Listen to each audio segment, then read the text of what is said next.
नमस्कार, मैं हूं प्रशांत दुबे। S7 के संवाद कार्यक्रम में आपका बहुत बहुत स्वागत है। हमारे साथ में मुंबई से लाइव जुड़ गए हैं अशोक कुमार दुबे। मैं बता दूं कि अशोक कुमार दुबे अपना पूर्वांचल महासंघ चलाते हैं और मुंबई में इस समय मौजूद है, जिससे हम लाइव बातचीत करेंगे। दुबे जी, बहुत बहुत स्वागत है आपका S7 के संवाद कार्यक्रम में। धन्यवाद प्रशांत जी। अच्छा दुबे जी, मैं एक बात आपसे समझना चाहता हूँ कि आपने अपना पूर्वांचल जो महासंघ चलाया, क्या विजन है उसका? और जाहिर सी बात है कि जब आदमी किसी अपने आप उत्तर प्रदेश से ताल्लुक़ रखते हैं, जौनपुर के रहने वाले हैं, जब वो वहाँ से जाता है मुंबई जैसी महानगरी में, तो पहले तो वो अपने आप को स्थापित करने में लगा रहता है, बहुत सारे प्रयास करता है।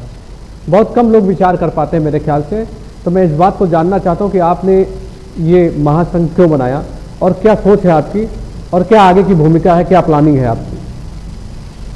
अपना पूर्वांचल महासंघ एक गैर राजनीतिक संगठन है जो कि पूर्वांचल के संपूर्ण विकास के लिए कटिबद्ध है। ये सोच हमको प्रेजेंट टाइम की कोविड सिचुएशंस को देखते हुए आई, जब इस महामारी में जहां पूरा विश्व त्रस्त है इस महामारी से, वहीं कोई भी देश, छोटा देश हो बड़ा देश हो, कोई भी देश उससे अछूता नहीं रहा है। और भारत देश के कोई भी शहर भी उससे अछूते नहीं रहे। पूर्वांचल के लोग लगभग भारत के हर शहर में है, लेकिन यहाँ से मुंबई पूर्वांचल से काफी दूर है, डिस्टेंस इसका ज्यादा है। यहाँ पे जो कंडीशंस हुई, यहाँ पे जो माइग्रेट करके लोग आते हैं, उनकी कंडीशंस ऐसी बन गई देखने में, जैसा कि हर न्यूज चैनल ने भी दिखाया है इस बात को, आपने देखा है, लोग पैदल चल करके गए हुए हैं, लोगों के पांव में छाले पड़ गए हैं, जबकि गवर्नमेंट खाने की व्यवस्था कर रही थी, लेकिन उनके पास रहने की कोई व्यवस्था नहीं है यहाँ पर। अब इसका सीधा अर्थ ये है कि जो बेचारे यहाँ पर साल 2 साल 5 साल 10 साल काम किए हैं, उनके नीचे, उनके ऊपर छत नहीं है, खाने की व्यवस्था नहीं है 2 महीने 1 महीने के लिए, और वो यहाँ से फिर वापस गए। और वापस जाने के बाद वहां पर वही कंडीशन फिर उनके लिए है कि गवर्नमेंट उनको सब्सिडी दे रही है, गवर्नमेंट उनको खाने के लिए दे रही है, रहने का प्रॉब्लम, सारी चीजें फिर अगेन वहां पर स्टेब्लिश्ड। तो ये कंडीशन क्यों पैदा हुई? जब हम इसके रूट में गए तो हमको ये मालूम पड़ा है कि पूर्वांचल का जो पिछड़ापन है वो इसका मेन कारण। वहां से लोग पलायन करके आते हैं यहाँ पर, किसी भी शहर में जाते हैं 2 वक्त की रोटी पेट पालने के लिए सिर्फ। अगर हम पेट पालने के लिए इधर उधर भटक रहे हैं तो हमारा विकास हुआ किधर है? जो विकास का नारा लोग दे रहे हैं, किधर विकास हुआ है? तो दुबे जी, मुझे बताइए कि कहाँ चले गए बड़े बड़े नेता जो पूर्वांचल के हैं, जो लोगों के कल्याण की बात करते हैं? क्यों नहीं उन्होंने प्रयास किया किसी भी तरह का? क्योंकि जिस तरह से आपने बताया कि मुंबई में खाने की तो व्यवस्था थी, लेकिन छत भी उतनी भी आवश्यक है। तो कहाँ चले गए बड़ी बड़ी बात करने वाले ये नेता जो मैदान में रहते हैं और चुनाव के समय सामने आते हैं कि हम पूर्वांचल का विकास करेंगे? क्यों नहीं किया उन्होंने? अभी प्रेजेंट टाइम की अगर सिचुएशंस आप देखेंगे तो जितने भी लीडर्स थे, जो भी समाजसेवी संगठन थे, सबने मदद की है प्रवासियों के लिए, और सबने अपनी मुहिम चलाई है, खाने पीने की व्यवस्था की है, लेकिन वो व्यवस्था पर्याप्त नहीं है। जब तक उनको आप रहने की व्यवस्था नहीं देंगे, वो काम नहीं कर पाएंगे बेचारे, वहां नहीं रह पाएंगे। और ये जो राजनीतिक उपेक्षाओं का शिकार रहा है पूर्वांचल हमेशा से, प्रेजेंट टाइम की गवर्नमेंट उधर थोड़ा ध्यान दी हुई है। उसके पीछे जो भी रीजन रहा हो, चाहे पूर्वांचल से आने वाले मुख्यमंत्री हो या पूर्वांचल से आने वाले प्रधानमंत्री जी हो, उसकी वजह से ऐसा हुआ हो, लेकिन पूर्वांचल के क्षेत्र में अभी प्रेजेंट टाइम में सरकार थोड़ा ध्यान दे रही है, लेकिन वो ध्यान पर्याप्त नहीं है। जिस तरह से वहां की आबादी है, जो जिले अफेक्टेड हैं, आज भी 10,000 इंडस्ट्रीज है वहां पर, ऑन पेपर, लेकिन 3,000 इंडस्ट्रीज वहां पे रनिंग है। तो जो छोटे बड़े उद्योग हैं, अगर उद्योग धंधों को हम वहां बढ़ावा नहीं दे पाएंगे तो ये कंडीशंस को हम रोक नहीं पाएंगे। इस चीज को लेते हुए हमारी चर्चाएं इंडस्ट्रियलिस्ट से हुई, काफी इंडस्ट्रियलिस्ट उसके लिए रेडी भी है, और जो समाजसेवी संगठन है उनसे भी हुई, और जो बुद्धिजीवी वर्ग से हैं उनसे भी हुई इस चीज को लेकर के चर्चा है। उन सबका प्रयास ये है कि पूर्वांचल को किसी भी तरह से हमको एक स्वर्णिम प्रदेश बनाना है।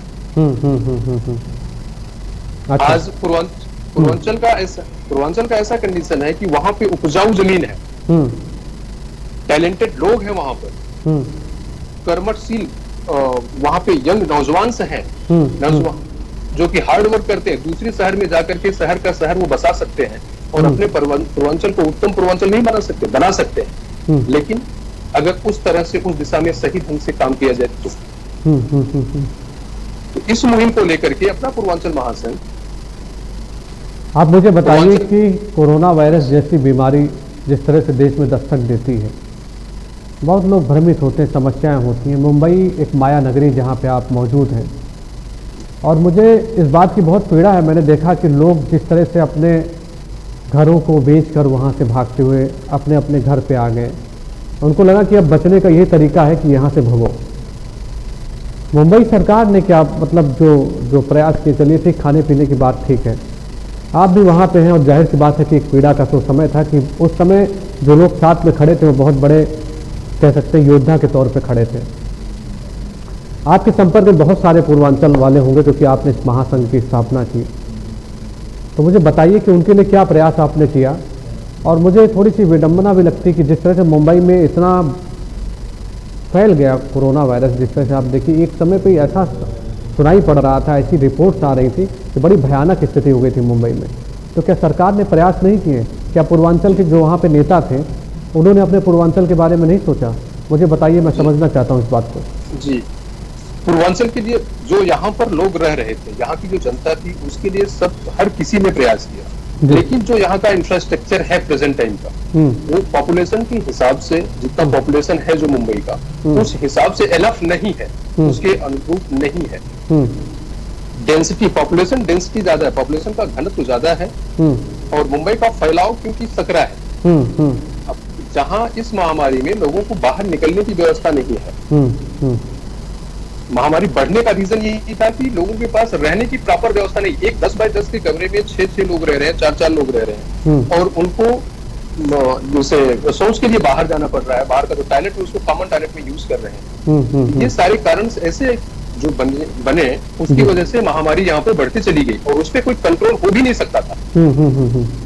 हाँ, अगर उस समय से पहले गवर्नमेंट ने ऐसे कुछ कदम उठाए होते, सपोज दैट रिमोट एरियाज में, जैसे कल्याण से बाहर, टिटवाला से बाहर कहीं जो बड़े बड़े स्कूल और कॉलेजेस थे, उस तरह से कैंप बना करके रखे होते, तो पॉसिबिलिटीज थी इतने डेंस पॉपुलेशन के लिए। अदरवाइज जब ये सारी चीजें एकाएक लॉकडाउन शुरू हुआ, उसके बाद वो चीजें पॉसिबल नहीं थी। आदमी अगर 10 बाय 10 के रूम में 6 लोग रहेंगे तो वैसे भी सांस लेने में तकलीफ होगी उनको। अगर कोई भी एक आदमी इन्फेक्टेड होगा तो 6 के 6 इन्फेक्टेड होंगे, और वो कॉमन बाथरूम यूज कर रहा है तो उससे और भी इन्फेक्टेड होगा। इसलिए सरकार की इसमें जहां तक बात है, वो प्रीवियस गवर्नमेंट से उसको ध्यान देना चाहिए था, और इंफ्रास्ट्रक्चर पे विशेष ध्यान होना चाहिए प्रेजेंट टाइम में। पूर्वांचल के जो नेता थे, यहाँ पर जो पूर्वांचल के लीडर्स हैं, कुछ तो तथाकथित लीडर्स हैं और कुछ तो सच में लीडर्स हैं जो मतलब करते हैं।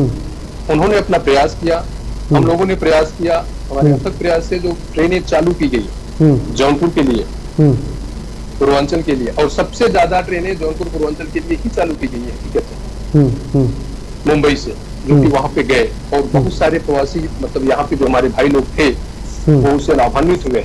हम लोगों के अथक प्रयास के बाद ही पूर्वांचल के लिए यहाँ से ट्रेनें चालू हुई। अदरवाइज क्या हुआ था कि लोग पैदल निकल गए, ट्रक में भर भर के गए हैं, और इस महामारी में कुछ लोग तो इसको अपना कमाने का जरिया भी बना लिए। तो ट्रांसपोर्ट वालों को, हमारे मजदूर भाइयों के लिए भी नहीं सोचा किसी ने, वो हकीकत है। तो संस्थाएं सी खोली गई, लेकिन उसमें उतना ध्यान नहीं दिया गया।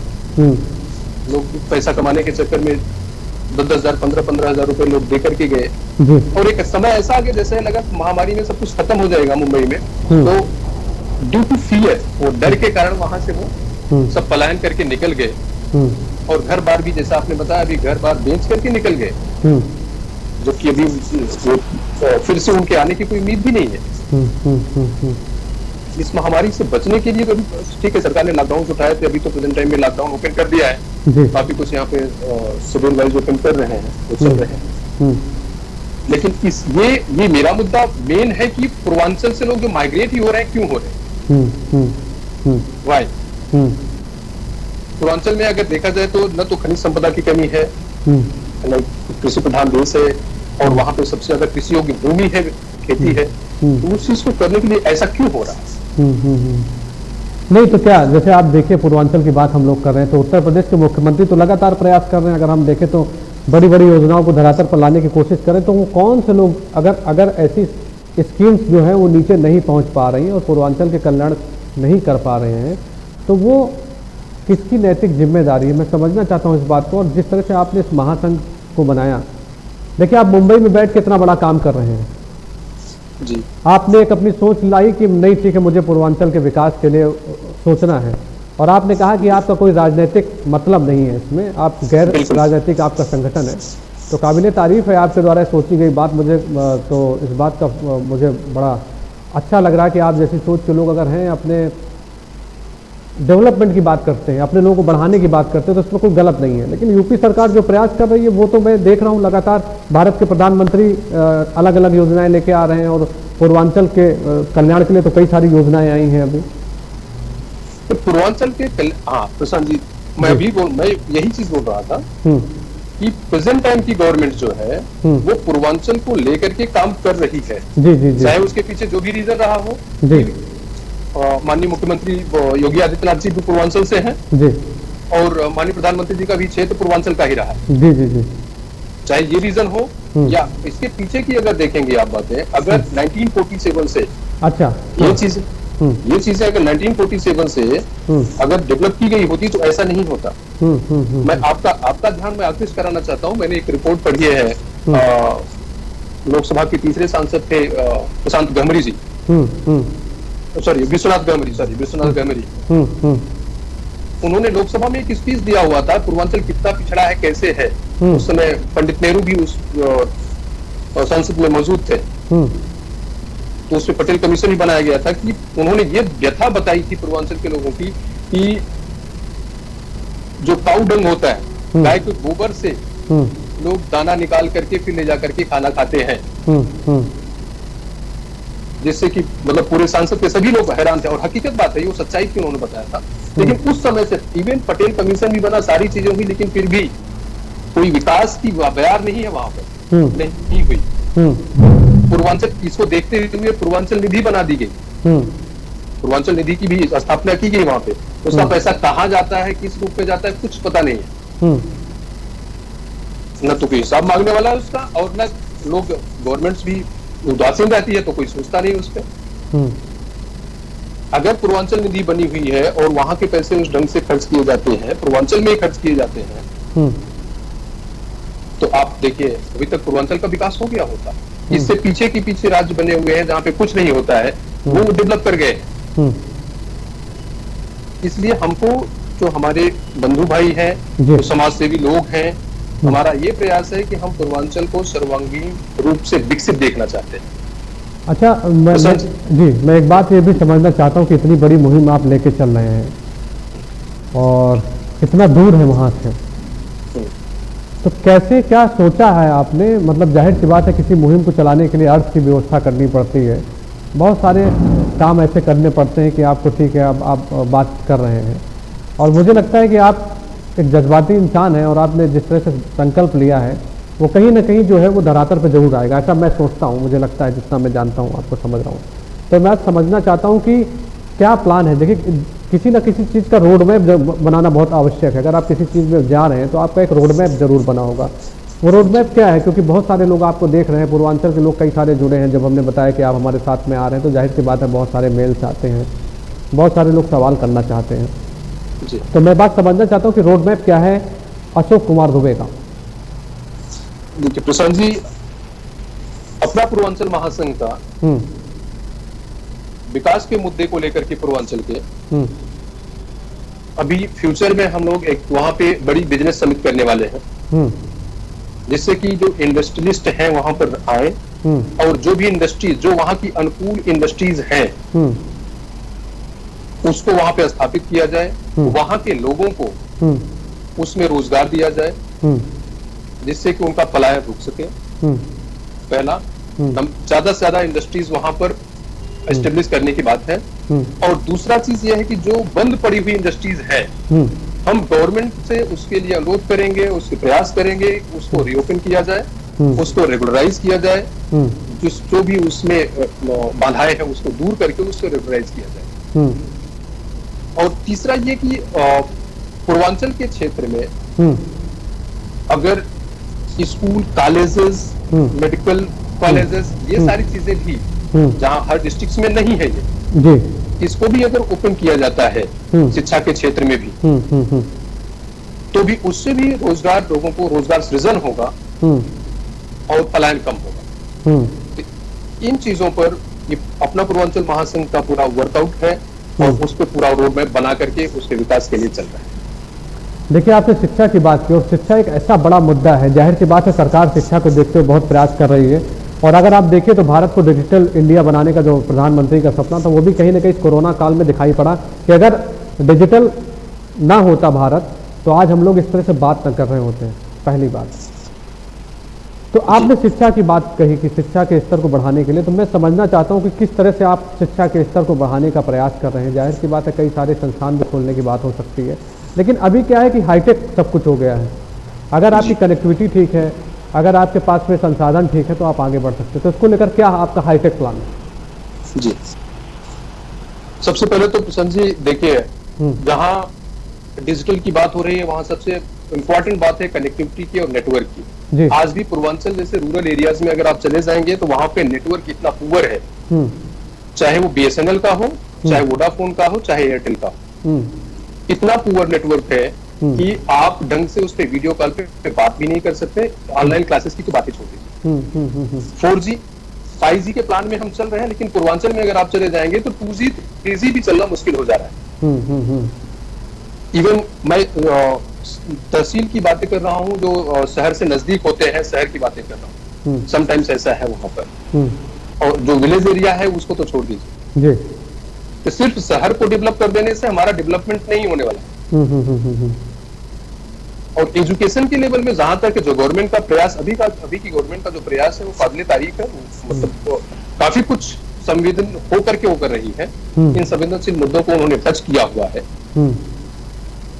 लेकिन फिर भी ठीक है दुबे जी, मैं इस बात को समझना चाहता हूँ कि पूर्वांचल सांसद देता है, पूर्वांचल विधायक देता है, पूर्वांचल मंत्री भी बनाता है, ठीक है। राजनीति में जब चुनाव लड़ना होता है तो आप पूर्वांचल से बहुत लोग चुन के जाते हैं, ठीक है। मैं इस सरकार की बात नहीं कर रहा हूँ, जाहिर सी बात इस सरकार का प्रयास तो कहीं ना कहीं सार्थक होता नजर आ रहा है।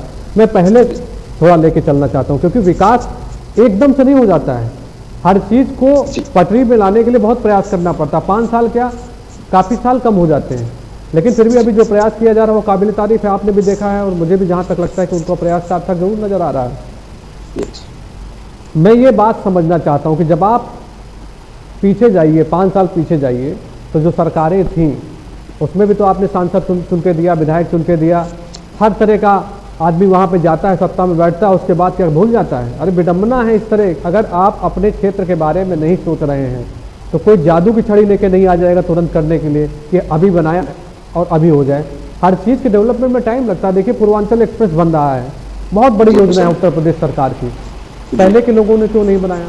क्या कहेंगे आप इस बारे में? क्योंकि ये बहुत बड़ा पीड़ा का विषय है आप लोगों के लिए भी। और जिस तरह के लोग, आपने कहा कि वहाँ इंटरनेट की व्यवस्था है, तो ये तो एक बेसिक नीड है, इस समय आवश्यकता है हर तरह से आदमी को। सड़क चाहिए, पानी चाहिए, इंटरनेट की भी आवश्यकता उसी तरह से हो गई। मैं मानता हूँ इस बात को।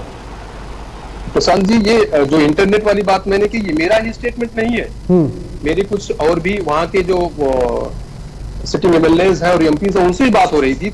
ये पीड़ा उनका भी है जी, जो कि 2-2, 3-3 बार से एमएलएज रहे हैं और गवर्नमेंट में रहे हैं, फिर भी वो इस चीज को रूट आउट नहीं कर पाए। आप सोचिए कि ये जो प्रेजेंट टाइम की पीड़ा है उनकी, कि यहाँ अभी नेटवर्क कितना पुअर है। अगर रोड की बात आप कर रहे हैं पूर्वांचल में, आप प्रेजेंट टाइम की गवर्नमेंट का प्रयास है, इसमें कोई डाउट नहीं है। लेकिन फिर भी आप अभी जौनपुर से बनारस से जाइए, रोड देखिए, इतना टूटा हुआ रोड है, इतना टूटा हुआ रोड है कि आप चल नहीं सकते हैं। आपको इलाहाबाद जाना हो वहां से तो फिर रोड की एकदम कंडीशन खराब है। बनारस जाने की कंडीशन एकदम खराब है। सिर्फ रोड की जो बात किया जा रहा है, बनारस से बाबतपुर तक का रोड वो अच्छा है, इसमें कोई डाउट नहीं है। लेकिन जैसे हम जौनपुर के बाद आते हैं, जौनपुर से सपोज दैट अदर एरियाज में जाते हैं उधर उधर, तो वहां की कंडीशन बहुत ही पुअर है। इंफ्रास्ट्रक्चर एक, जैसा आपने कहा, इंफ्रास्ट्रक्चर एक दिन में नहीं खड़ा हो जाता है। पीछे अब पूर्वांचल ने तो सबसे ज्यादा प्रधानमंत्री दिए हुए हैं देश को। अगर हम देखें तो सबसे ज्यादा प्रधानमंत्री पूर्वांचल ने दिए हुए हैं, और पूर्वांचल की सीट से ही मतलब ये निर्णायक भी हो जाती है, ये भी कंफर्म है। लेकिन सिर्फ वोट बैंक की राजनीति की मुझे राजनीति से कुछ लेना देना नहीं है इसमें, लेकिन हमारे पूर्वांचल का जो विकास नहीं करेगा, हम उसका सपोर्ट भी किसी लेवल पे नहीं करेंगे। तो मतलब ये मानते हैं कि जो पिछली सरकारें थी, जो पिछले आपके सांसद नेता थे, उन्होंने सोचा नहीं अपने पूर्वांचल के विकास के बारे में। बिल्कुल दुबे जी, आप जो प्रयास कर रहे हैं सार्थक है और मेरी बहुत बहुत शुभकामनाएं आप जैसे युवाओं को कि जो एक मुहिम को लेकर चलते हैं और आगे बढ़ते हैं। मुझे बताइए कि आपका क्या सफ़र था, क्योंकि आप एक युवा एडवोकेट हैं, मुझे जो पता है मेरी जानकारी में है, और आप मुंबई जैसी महानगरी में गए, उत्तर प्रदेश से आपका ताल्लुक है। क्या सफ़र था आपका और आज अब क्या सोचते हैं आप कि किस तरह से कुछ नया बदलाव किया जाए? पूर्वांचल, अपना पूर्वांचल तो आप चला रहे हैं महासंघ, इसके अलावा क्या सोचते हैं? आपकी सोच क्या है, मैं समझना चाहता हूँ। सुशांत जी, मैं भी पूर्वांचल से ही पढ़ा लिखा हूँ जी। पूर्वांचल यूनिवर्सिटी से ही मैंने ग्रेजुएशन किया हुआ है। पूर्वांचल की सड़कों को मैंने देखा हुआ है, पूर्वांचल को अच्छे ढंग से समझा हुआ है, जाना हुआ है। उसके बाद मैं मुंबई आया। मैं भी लोगों की तरह अपने रोजी रोटी के चक्कर में मुंबई आया और यहाँ पर आकर के मैंने इस प्रोफेशन को चुना। मुंबई ने मुझे दिया है, सब कुछ दिया हुआ है, और आज मुंबई ने मुझे ये चांस दिया हुआ है कि मैं अपने पूर्वांचल के बारे में सोचूं, अपने युवाओं के बारे में सोचूं।